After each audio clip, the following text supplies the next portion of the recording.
तपाईले कस्तो पार्टीलाई समर्थन गर्नुभएको यार? चौथो नम्बरमा भएको व्यक्तिलाई 1 नम्बरमा लगाएर प्रधान न्यायाधीश नियुक्ति गरौँ। अलिकति पनि तपाईलाई आत्मग्लानी भएको छैन? तपाईँले कुरो नबुझ्नु भयो। अहिले कस्तो सिस्टम चलिरहेको छ तपाईँलाई थाहा छ? कस्तो यो इलेक्सन, यो चुनाव थियो नि, यो चुनाव भन्दा अघिल्लो चुनावको हिसाबमा गर्ने राष्ट्रसभा कति नम्बरमा थियो? रासोपा चौथो नम्बरमा थियो। जनताले कति नम्बरमा ल्याएर राख्थे? 1 नम्बरमा ल्याए। के त्यो 2 नम्बरमा भएकोलाई 1 नम्बर ल्याउनु पर्छ भन्ने छ त? 4 नम्बरको 1 नम्बर ल्याउनु त सक्दछ नि त जनताले। अर्को कुरा हेर्नुहोस्, हजुर, अब सत्ता पछिको सभामुख भयो, सत्ता पक्ष हो। उपसभामुख भनेको चाहिँ हो कि दाइ? उपसभामुख भनेको चाहिँ प्रतिपक्षले पाउने हो। प्रतिपक्षमा पहिलो प्रतिपक्ष को हो? कांग्रेस, दोस्रो एमाले, तेस्रो के अरे माओवादी भनौँ, अहिले पार्टीको नाम चेन्ज भइसक्यो। चेन्ज भएको छ।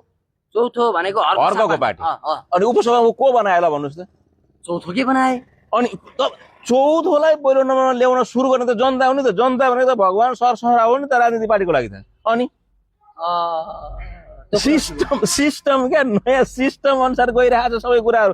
मान्छे बुझ्दैनन् कि दाइ? अनि त्यही भएर जे पाए त्यही बोल्छन् क्या। अगाडि ल्यायो, किन ल्यायो भनेर भन्छन् भने हजुर, त्यसमा एउटा बडुवा समिति बनाएर जनताले कार्य समाधान मूल्याङ्कन गरेर ठ्याक्क ल्याएर राखिदियो भइहाल्यो। 6 जनालाई किन सिफारिस गर्नु पर्यो त्यो न्यायिक समितिले? हो, 6 जनालाई सिफारिस गरेछ, त्यहाँबाट छान्ने भनेर दिएको न हो। त्यही भएर सरकारले जनताले हामी चौथोलाई 1 नम्बरमा ल्याए, हामी पनि चौथो पार्टीकोलाई उपसभामुख बनाइदिउँ भने चौथो नम्बरको वरियतामा रहेको न्यायाधीशलाई प्रधान न्यायाधीश बनाइदिए। सबै कुरा त सिस्टमै चलिरहेछ त अहिले। 3 जना अङ्कलहरूको कुरा तपाईँलाई कस्तो लाग्यो? मलाई चाहिँ एकदम बवाल लाग्यो है त।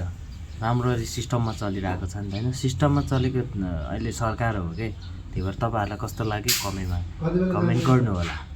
राम्रो या नराम्रो दुइटै गर्नु पाउनुहुन्छ तपाईँ।